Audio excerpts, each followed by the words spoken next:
The following film contains historical reconstructions created with artificial intelligence. Due to the realistic battle scenes, viewing's only recommended for children under 12 with parental guidance. Cyrus the Great, founder of the Persian Empire, was not only a conqueror but also a brilliant strategist. When he captured Babylon in 539 BC, his empire became directly adjacent to the northern tribes of the Arabian Peninsula. Cyrus realized that the endless sea of sand was not an enemy, but an impenetrable line of defense raised by nature itself. Instead of trying to subjugate the tribes, he offered them an alliance. The desert was not only an obstacle but also an ally. Cyrus realized that whoever controls the sand also controls the gates of the empire. According to the agreement, the Persians granted access to their markets, while in return the Arabs guaranteed the safety of the caravan routes leading towards the Persian Gulf. This marked the beginning of the desert protection of the Silk Road. Caravans laden with precious silk and spices could finally travel safely through the heart of the desert.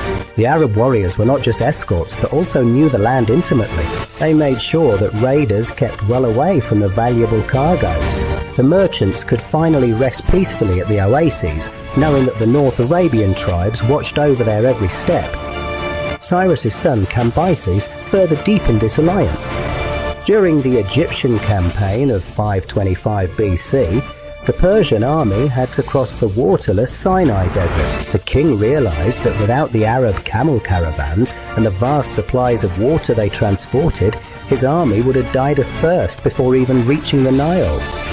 They transported water in leather skins for the marching soldiers, thereby establishing the fundamental logistical model for desert warfare, which endured for centuries. The scorching heat of the Sinai Peninsula has brought many conquerors to their knees, but Cambyses, with the help of the Arabs, outwitted nature. With this campaign, the tradition began. For their desert operations, the Persian army always hired Arab auxiliary troops and scouts. The warriors of these two different cultures complemented each other, becoming masters of the desert. Persian discipline and Arab local knowledge formed an unbeatable pair. Darius, the great organizer, divided the empire into satrapies, but granted the Arabs a special sovereign status, recognizing their independence. On the famous Behistun inscription, created in 520 BC, he even recorded the name Arabia by name, forever inscribing them onto the map of the empire. This inscription was not merely a victory report, but also the constitution of the new order of the empire, carved in stone. The Arabs did not pay taxes like the subjugated provinces, but instead brought a voluntary alliance gift, the so-called daron, to the great king.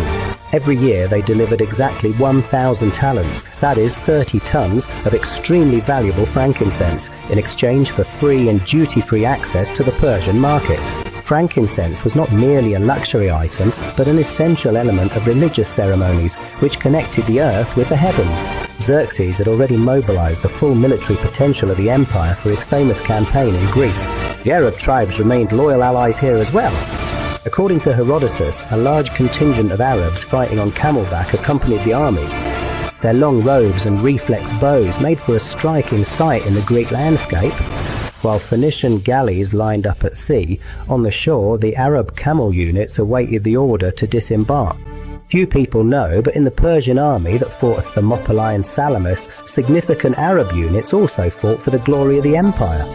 Although the mountainous valley-filled terrain of Greece did not favour them, their presence proved the unwavering loyalty of the Arab tribes to the great king. The camel-mounted archers, with incredible balance and accuracy, showered their arrows upon the enemy, disrupting the order of the phalanxes.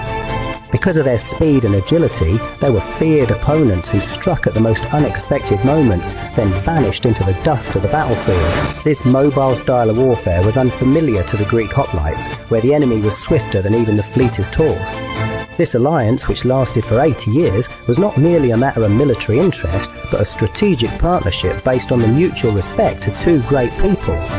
Cyrus the Great's vision of peaceful cooperation shaped the history of the Middle East for generations, setting an example of the power of diplomacy and shared goals.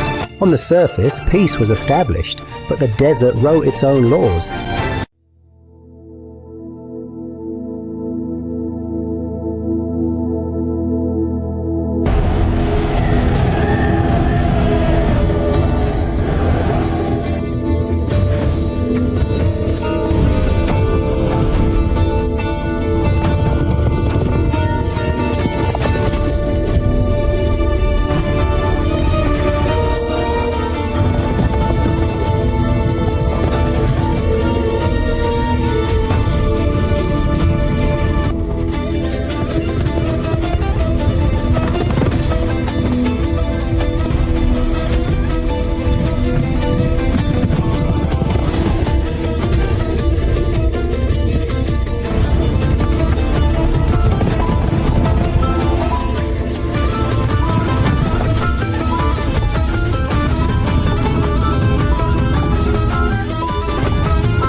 the era of empire builders.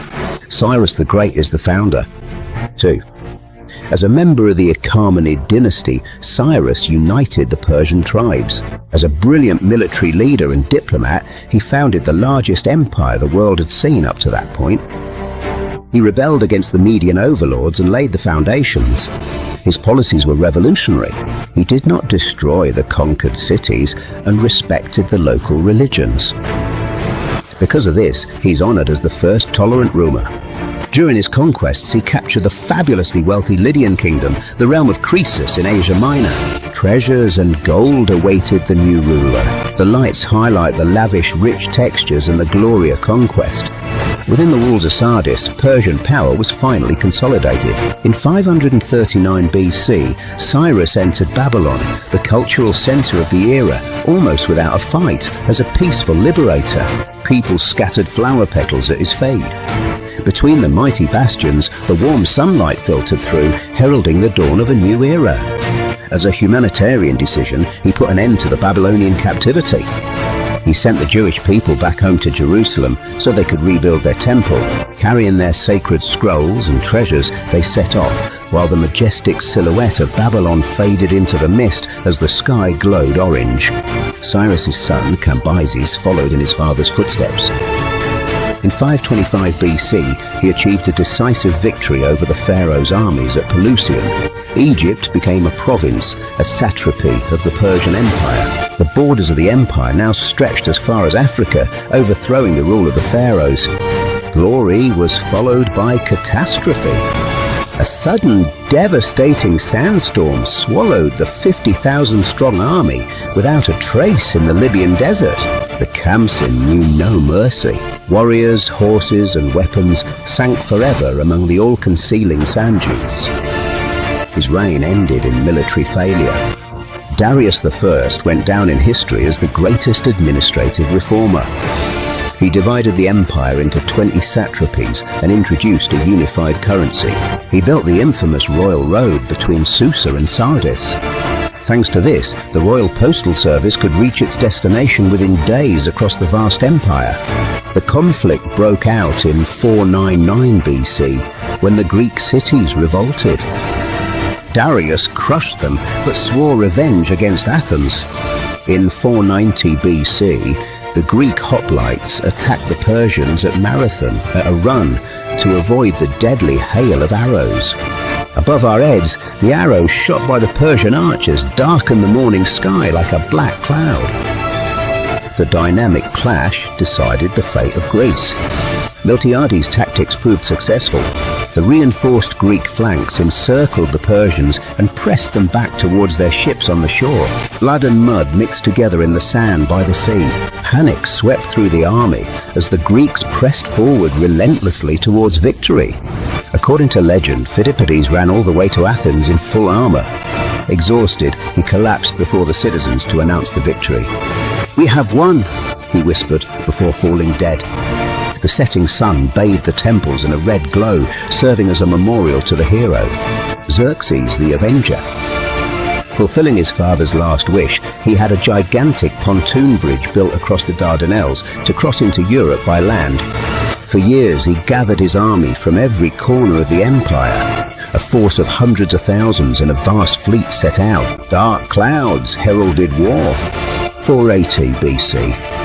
At the pass of Thermopylae, the Greek allies tried to halt the Persian tide at a narrow passage between the sea and the rocks. Opposite them, the infamous Immortals, the masked elite unit, were approaching. The Spartan phalanx seemed impenetrable among the rocks. For 2 days, they repelled the Persian waves. Xerxes watched furiously as his elite units fell one after another against the Greek shields. On the 3rd day, betrayal decided the fate of the battle. Ephialtes showed them the secret mountain path, allowing the Persians to get behind the Greeks. Seeing the encirclement, Leonidas sent the main army back. He himself stayed on the spot with his 300 Spartans to fight to the very end. They all lost their lives, but their heroic resistance bought time for the fleet. In accordance with Spartan law, they died gloriously. The Spartan self-sacrifice was not in vain. That very year, the Greek fleet dealt a decisive blow to Xerxes' navy at Salamis. The Avengers' plans ended in failure, and the power of the Persian Empire was shaken by the Greek desire for freedom.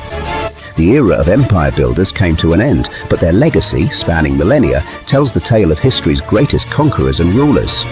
An empire that united East and West, forever changing the course of the world. The end. History knows countless battles, but few have become synonymous with courage, duty, and self-sacrifice. Thermopylae will forever be among them.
the youngest military leader in history, who knew no such thing as impossible.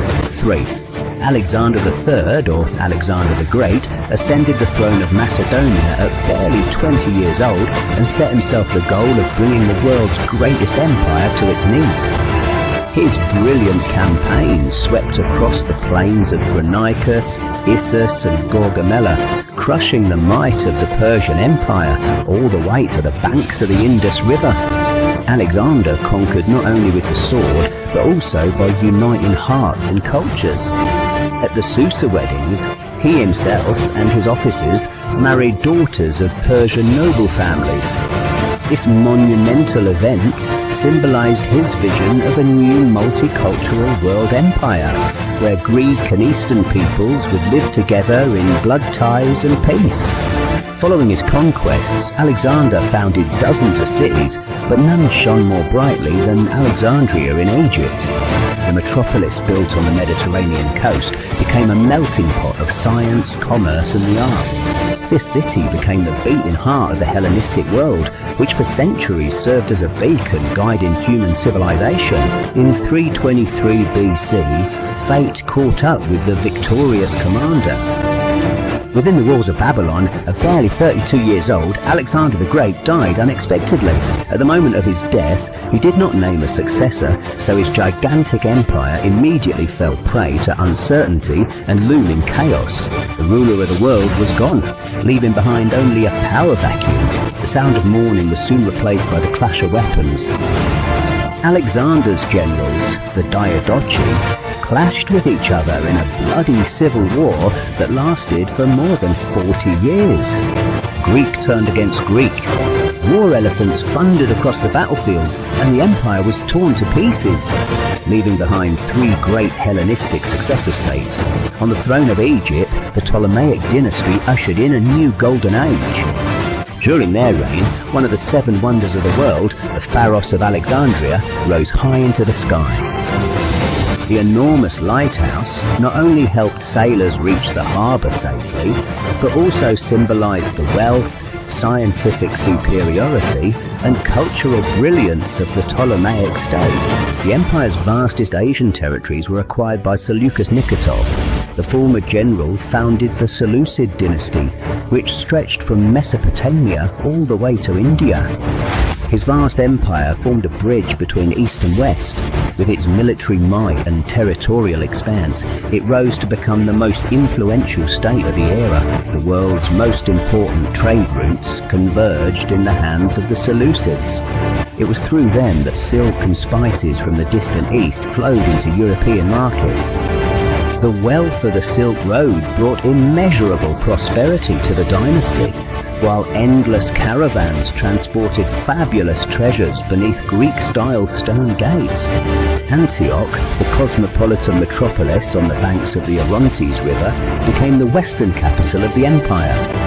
In the city, known as the Queen of the East, Greek theatres stood side by side with Syrian temples. On the streets, every language of the world was spoken, and prosperity along with cultural fusion dressed the city in breathtaking splendour. Hellenization was not merely a matter of political power, but an all-pervading way of life. In the Asian cities, Greek-style theatres and gymnasia were built, spreading the Greek language and philosophy. The peoples of the East watched Greek tragedies in the audience and gradually adopted the most important achievements of Hellenic culture. However, the meeting of cultures was not always without friction. IV. Antiochus's forceful attempts at Hellenization and the banning of Jewish religious practices ignited the fury of the Maccabees. In 167 BC, the uprising broke out, dealing heavy blows to the Seleucid army and shaking the empire's role and authority over Judea. The fate of every empire is decline. The Seleucid state, weakened by internal rebellions and external attacks, was eventually crushed by the rising Roman Empire. In 63 BC, the disciplined legions of Pompey the Great marched into the Hellenistic cities, definitively closing an era and turning the former world empire into a Roman province. But every story has a beginning. The The vast Hellenistic world was effectively born right there on the dusty banks of the ancient Granicus River during Alexander's first major victory.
323 BC. After the death of Alexander the Great, his vast empire fell to pieces. His generals, the Diadochi, divided the conquests among themselves through bloody and ruthless wars. This decades-long chaos laid the foundation for the emergence of later Eastern empires and the rise of a new force, more formidable than any before. Although the Seleucid Empire ruled over vast territories, it gradually weakened due to constant internal rebellions and the loss of control over distant provinces. A power vacuum emerged on the eastern frontiers, where Greek culture and ancient Eastern traditions clashed with one another. On the edges of the desert, the ruins of former glory awaited a new conqueror. Taking advantage of the Seleucids' weakness, a warlike nomadic horse people, the Parni, pushed into Parthia, southeast of the Caspian Sea. In 247 BC, under the leadership of Arsaces, they founded their own empire. They did not hide behind city walls, but brought with them the freedom of the endless steppes and the power of cavalry warfare. Parthian Empire expanded rapidly, and soon its borders stretched from Mesopotamia to India. However, this new power inevitably came into conflict with the conquering Roman Republic from the west. Two worlds, two completely different styles of warfare and worldviews faced off along the Euphrates. The pride of the Parthian army were the cataphracts. These heavy cavalrymen and their horses were clad in full armor, which deflected arrows and swords alike. They were the true tanks of antiquity, with a single task: to break through the front and ruthlessly smash the enemy lines. When the cataphracts charged, the ground trembled beneath them. With their long and heavy lances, the kontos, they were capable of sweeping away entire ranks of infantry. Their charge was unstoppable on open ground, and even for the disciplined formations of the Roman legions, they became a true nightmare. While the cataphracts embodied raw power, the backbone of the army was formed by the extremely agile light cavalry archers. They wore hardly any armor, so with their speed and reflexes, they kept the enemy under constant harassment. Like spirits of the desert, they struck, fired, then withdrew before anyone could reach them. It was here that one of history's most famous tactics was born, the Parthian shot.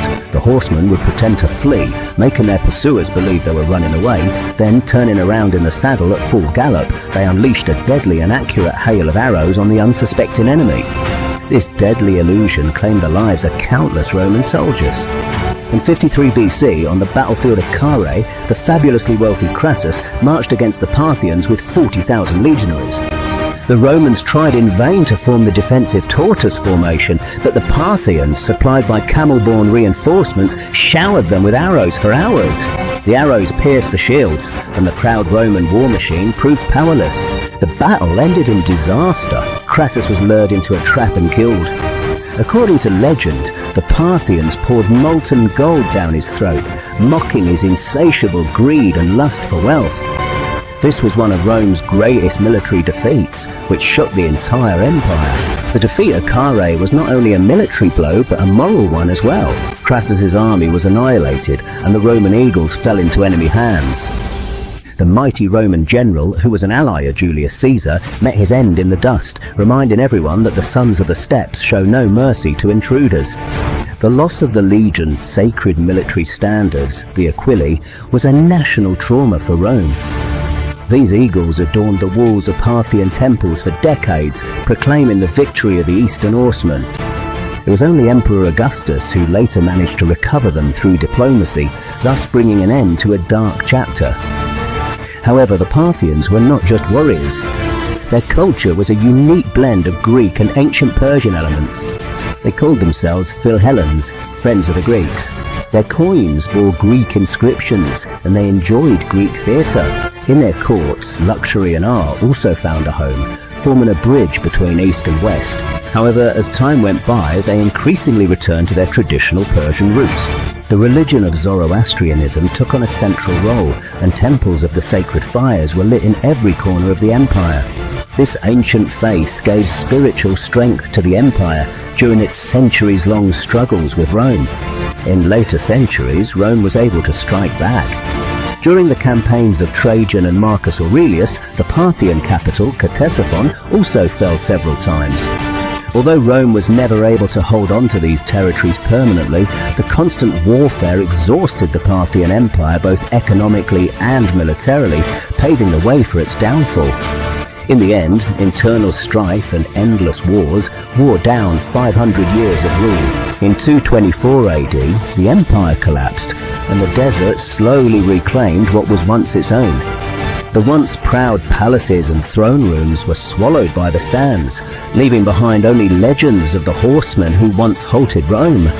However, from the ruins of the Parthian Empire, an even more aggressive and powerful dynasty arose, the Sassanids. They became not just adversaries, but Rome's most formidable rivals, continuing the glory of the East. But the memory of the Parthians has endured forever on the pages of history books and in the howling of the steppe wind. With the fall of the Hellenistic world, a new power rose in the East. The Parthians soon became Rome's most dangerous adversary. Their fateful encounter took place on the sands of Carrhae.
Subscribe to the official HeyGen YouTube channel for more tips.